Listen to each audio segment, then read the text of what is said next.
Edi Hasibuan, Direktur Eksekutif dari Lemkapi. Pak Edi, kalau mendengarkan, kenapa kami putar? Karena di luar persidangan ini pun sudah diakui sedemikian rupa, kita jadi tahu bahwa ada upaya dari Teddy Minahasa untuk membuat skenario sedemikian rupa. Kemudian kita jadi punya kecenderungan untuk berpikir bahwa menyisihkan 5 kg sabu ini adalah sesuatu yang kemudian faktual, benar, dan kemudian coba ditutup-tutupi, kan begitu. Nah, kalau berkaca pada pengakuan-pengakuan dari orang-orang yang kemudian coba dihubungi sedemikian rupa, dalam situasi agak panik lah, gitu kan kira-kira, ini lepas dari di persidangan kemudian nanti dipertanyakan lah, itu belum tentu, itu maksudnya begini, apa segala macam, hanya sekedar ingin mempengaruhi dan lain-lain. Tapi faktualnya agak sulit kita untuk tidak mengatakan ini sebetulnya adalah upaya untuk menutupi apa yang sebenarnya terjadi. Lemkapi menyoroti ini sedemikian rupa dari seorang bintang 2 di kepolisian. Saya kutip kata-kata Pak Maman tadi, bagaimana seorang jenderal bintang 2 kemudian menyuruh melakukan tindak pidana kepada anak buahnya. Ini bukan sesuatu yang bisa kita terima dengan akal sedemikian rupa kalau sampai setingkat itu masih bisa melakukan hal semacam ini di Kepolisian Republik Indonesia. Pak Edi.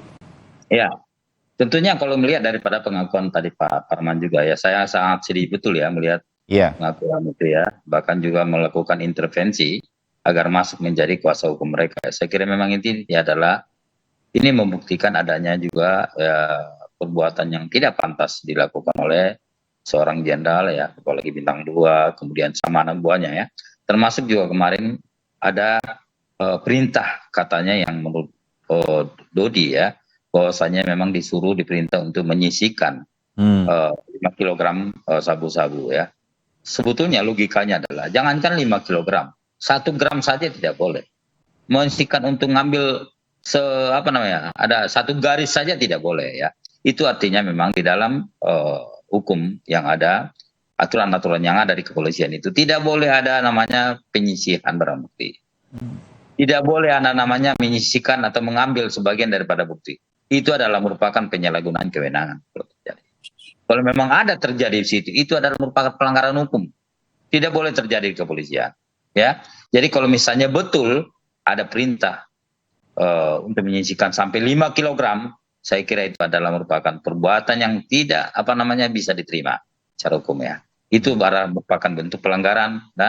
Dan sekarang tinggal Dodi membuktikan apakah memang dia harus melaksanakan perintah itu karena perintah atau seperti apa. Kita akan lihat nanti di dalam pembuktian-pembuktian yang ada di persidangan. Ya, Lemkapi banyak memberikan masukan kepada kepolisian, kita tahu. Kasus seperti ini dan juga kemudian kasus Sambo sedemikian rupa membuat anak buah hampir tidak punya ruang untuk bisa berkelit dari situasi-situasi atasan bawahan. Sekali lagi ini terjadi dalam kasus yang berbeda, kali ini narkoba begitu. Apa masukan Lemkapi sepanjang ada 2 kasus ini dan kasus narkoba yang sedang berjalan ini agar hal-hal semacam ini bisa menyelamatkan generasi kepolisian Republik Indonesia? Dodi Prawiranegara juga sebetulnya calon-calon pimpinan kita di Kepolisian Republik Indonesia yang sekarang harus berhadapan dengan hukum. Pak Edi. Ya, tentu sebagaimana yang ada aturan sebetulnya di dalam kepolisian ya. Ada peraturan Kapolri yang memberikan ruang kepada seluruh jajaran Polri agar menolak perintah atasan jika memang itu adalah merupakan perintah yang salah. Termasuk perintah melakukan pelanggaran hukum. Termasuk perintah apalagi misalnya untuk berbuat pidana ya. Termasuk tadi misalnya kalau kita lihat ada perintah dari atasan ya, kemudian sampai menyisihkan 5 kg sabu-sabu ya. Itu adalah perintah yang salah. Dodi harus berani untuk melakukan penolakan. Dan ini juga tentunya kita harapkan kepada seluruh jajaran Polri agar tidak perlu takut untuk menolak perintah. Apalagi misalnya perintah itu salah. Saya kira Bapak Kapolri kemarin kan memang juga menyampaikan seluruh anggota boleh menolak perintah atasan apabila memang itu adalah perintah yang salah. Apalagi sampai melakukan pelanggaran hukum. Itu tidak boleh terjadi. Kepolisian. Ya, mudah-mudahan ini betul-betul menjadi momentum di internal kepolisian sedemikian rupa. Ya. Mas Heri, kalau kita mengikuti kasus ini sedemikian rupa melalui layar media begitu di televisi, rasa-rasanya apa yang sudah dilakukan oleh Teddy Minahasa, ini versi saya dan saya sedikit membawa cerita bahwa ini juga jadi perbincangan Mas Heri dan Pak Edi di kelompok teman-teman, mungkin juga di WhatsApp group begitu selesai kita menyaksikan atau ada perkembangan-perkembangan menarik yang ditampilkan di dalam persidangan yang kita saksikan di dalam siaran langsung televisi begitu ya. Nah, termasuk kemarin begitu. Upaya ini adalah perspektif sisi pandang publik sampai saat ini menurut saya.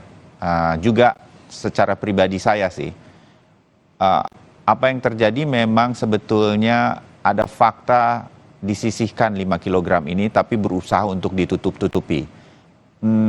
Hampir semua pihak yang dimunculkan di persidangan yang terlibat dalam kasus ini unik, mengakui keterlibatan mereka sehingga kemudian menyudutkan Teddy Minahasa. Hampir tidak ada yang kemudian yang terlibat dalam kasus ini bersama-sama dengan Teddy Minahasa, kira-kira begitu.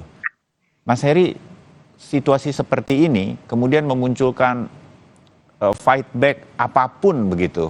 Tawas yang maksudnya adalah sebuah kota lah, hal-hal yang kemudian mengundang publik saja jadi tertawa mendengarnya begitu, sedemikian rupa di dalam persidangan. Nah, hal semacam ini menurut Anda di dalam persidangan kali ini tetap harus berlangsung, dibiarkan saja sedemikian rupa, atau ini akan tetap menjadi fakta-fakta persidangan yang tetap akan diserap oleh majelis hakim terutama ketuanya dan nanti akan menjadi keputusan karena upaya-upaya yang dihadirkan sudah segala sesuatu sampai sesuatu yang kadang-kadang sebetulnya nggak masuk akal dan kayak nggak serius begitu di dalam sebuah persidangan. Mas Heri, pendapat Anda? Ya, majelis hakim harus dalam kondisi ini adalah netral. Kalaupun berpihak di ujungnya adalah keadilan yang bicaranya. Maka ketika proses pembuktian kedua belah pihak didengarkan dengan seksama. Masalah benar atau tidak itu judgement terakhirnya nanti ketika ada rapat musyawarah hakim tentunya dalam menilai fakta-fakta tadi kan itu akan dinilai secara rinci dan detail tentunya Mas Tayu. Bahwa sebelum kita bicara pada yang Mas Bayu sampaikan, ada fakta permintaan untuk bergabung tadi itu kan menarik ya dari TF ayahnya Dodi Prawiranegara. Menurut saya ini juga kalau implikasinya itu benar, implikasinya adalah agar mudah dikoordinasikan sehingga ini yang perlu tadi digali, benarkah hal itu ya, sehingga jangan hanya satu fakta itu menguap begitu saja tanpa ada dikejar pendukungnya sehingga bisa disimpulkan di akhirnya dengan tepat juga secara proporsional dan profesional gitu ya.